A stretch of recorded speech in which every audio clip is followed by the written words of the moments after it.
Hello दोस्तों, मैं हूं डॉक्टर सुरजीत सिंह और आप देख रहे हैं महना मिस्ट्री। आज बात होगी एक ऐसे टेलीस्कोप की जिस टेलीस्कोप की मदद से पूरा एलियन ग्रह बहुत बारीकी से देखा जा सकेगा। यह टेलीस्कोप ऐसा होगा कि अगर कोई एलियन ग्रह पे कोई शहर है, कोई बस्ती है, कोई आदमी है, तो उसको भी आप इस टेलीस्कोप की मदद से देख पाएंगे। और आपको जानकर ताज्जुब होगा कि इस टेलीस्कोप का लेंस कितना बड़ा है। जी हां, यह इतना बड़ा है जो आपकी सोच से भी बिल्कुल परे है। यह लेंस है सूरज। सुन के थोड़ा ताज्जुब लगा आपको, थोड़ा आपको लगा कि यह कैसे पॉसिबल है। मैंने भी जब यह खबर निकाली, जब इस पर रिसर्च किया, तो मुझे भी हैरानी हुई थी कि पूरा सूरज एक लेंस में कैसे बदल सकता है। लेकिन यह बिल्कुल सच है। नासा के वैज्ञानिकों ने अब सूरज को ही लेंस में बदलने की तैयारी कर ली है।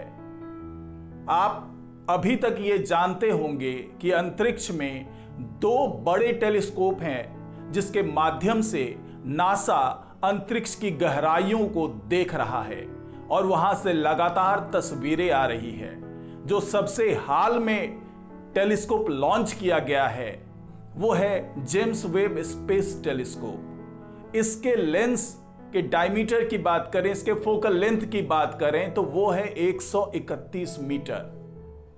अब आपको ये सुन के थोड़ा ये एहसास नहीं हो पा रहा होगा कि मैं कितने बड़े लेंस की बात कर रहा हूं, क्योंकि आपने जो भी DSLR कैमरास देखे होंगे उनके फोकल लेंथ की बात करें तो वो कुछ मिलीमीटर में होता है। 50, 100, 120, मतलब इस तरीके से मिलीमीटर में होता है। लेकिन जो जेम्स स्पेस टेलीस्कोप है उसका जो फोकल लेंथ है वो 131 मीटर है। इसलिए जो वहां से तस्वीरें आप देखते हैं, जो वहां से तस्वीरें मिल रही है, उसमें बहुत ही बारीकी से आप देख पाते हैं, आकाश गंगाओं को देख पाते हैं। आप देख पाते हैं कि किस तरीके से ग्रह और जो एक्सोप्लैनेट्स हैं, जो हमारे सौरमंडल से बाहर के ग्रह हैं, उनकी तस्वीरें देख पा रहे हैं। और आप देख पा रहे हैं निहारिका, हिंदी में निहारिका कहते हैं, मतलब जो तारे मरते हैं या दूर जो तारे दिख रहे हैं वो भी आप इस टेलीस्कोप की मदद से देख पा रहे हैं। आप गैलेक्सीज देख पा रहे हैं, 13 अरब साल पुरानी चीजों को आप देख पा रहे हैं इस टेलीस्कोप की मदद से। तो आप सोचिए कि जिस टेलीस्कोप के लेंस का फोकल लेंथ 131 मीटर है उससे आप इतनी बारीकी से देख पा रहे हैं। लेकिन अगर किसी टेलीस्कोप का लेंस सूरज के आकार का हो जाए तो उससे आप कितनी बारीकी से देख पाएंगे। जो नासा के वैज्ञानिकों ने मिशन शुरू किया है उसको कहते हैं सोलर ग्रेविटेशनल लेंस प्रोजेक्ट। इस प्रोजेक्ट के तहत 650 AU के दूरी पे ऐसी तकनीक रखी जाएगी, यानी कि पृथ्वी और सूरज के बीच की दूरी से 650 गुना ज्यादा दूर एक ऐसी तकनीक रखी जाएगी जो सूरज को अपना लेंस बना लेगा और उस लेंस की मदद से एक बड़ा टेलीस्कोप बनेगा। और वो टेलीस्कोप उन एक्सोप्लैनेट या एलियन प्लैनेट्स या कह लें कि हमारे सौर मंडल से दूर किसी दूसरे गैलेक्सी में भी जो प्लैनेट्स है वहां पे अगर एलियन रहते हैं, वहां अगर एलियन की बस्ती है, वहां एलियन का शहर है, तो उसको भी बिल्कुल बारीकी से दिखा पाएगा। क्योंकि जो सूरज के चारों तरफ रोशनी का घेरा है वो एक बड़े लेंस में तब्दील हो जाएगा।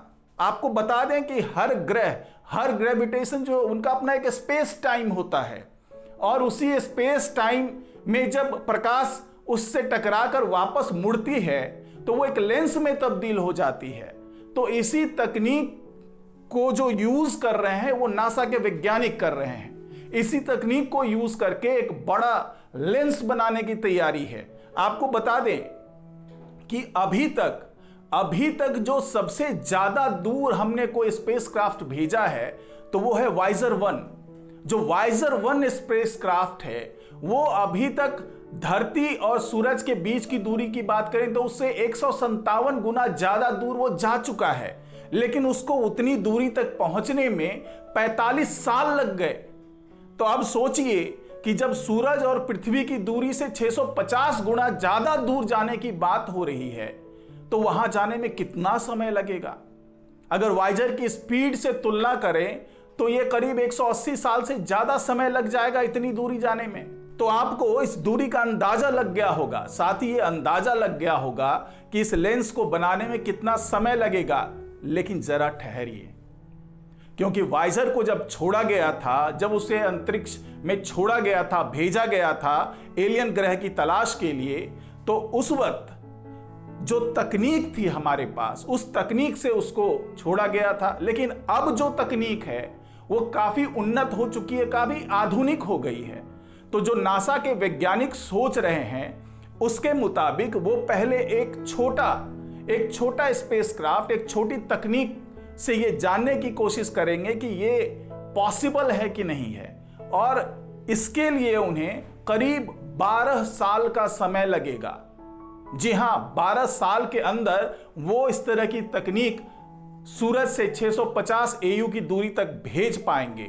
जो नासा का लक्ष्य है वो ये है कि 2034 में उस तकनीक को सूरज और पृथ्वी की दूरी से 650 गुना ज्यादा दूर भेज दिया जाए, और जब वो बिल्कुल सूरज के पास से गुजरेगा तो भी वो सुरक्षित ही गुजर जाएगा उसके पास से। इस तरीके की तकनीक नासा जो है वो विकसित कर रही है। और जो वहां से सौर तूफान चलता है सूरज पे, उस सौर तूफान से भी उस स्पेसक्राफ्ट को गति मिलेगी और वो जल्दी से जल्दी वो 12 साल के अंदर में इतनी दूरी तक पहुंच जाएगा। तो नासा के वैज्ञानिक के इस दावे को सही मान लें तो 2034 के बाद कोई सा भी वक्त ऐसा होगा जब हमारे पास ऐसी तस्वीरें आ जाएंगी उस टेलीस्कोप की मदद से जिसका लेंस सूरज होगा। और आपको बता दें कि कोई भी लेंस अगर 90 किलोमीटर फोकल लेंथ वाला होगा तभी वो इस तरीके से बारीकी से तस्वीरें ले पाएगा एलियन प्लेनेट की। कि हमारे सौर मंडल में जो सबसे बड़ी चीज है वो है सूरज, और सूरज के चारों तरफ का जो रोशनी का घेरा है वही इस तरीके से, जो आपको लग रहा है कि बिल्कुल नामुमकिन है, उसको मुमकिन बना सकता है। और 90 किलोमीटर के व्यास वाला या कहें 90 किलोमीटर के डायमीटर वाला लेंस केवल सूरज की मदद से ही तैयार हो सकता है, उसको आर्टिफिशियली तैयार नहीं किया जा सकता। तो अब नासा के वैज्ञानिक सूरज को इसलिए अपना लेंस बना रहे हैं, और अभी तो केवल 90 किलोमीटर की बात हो रही है। जब बनने की बात आएगी तो पता नहीं कितने किलोमीटर के आकार का वो लेंस तैयार होगा।